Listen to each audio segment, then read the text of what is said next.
Good evening, friends. Hello, hi. This is Greenstone Lobo, and you're watching me on Facebook Live.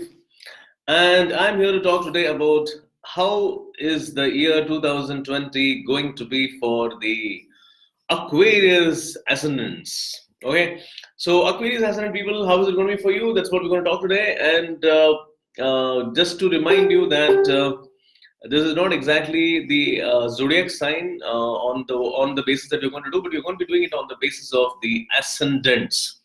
If you don't know what your ascendant is, then please do go to truezodiacsign.com. There is a calculator. Put in your birth details and find that there is something mentioned as ascendant. Okay, now we have changed it to from ASC, we have changed it to ascendant.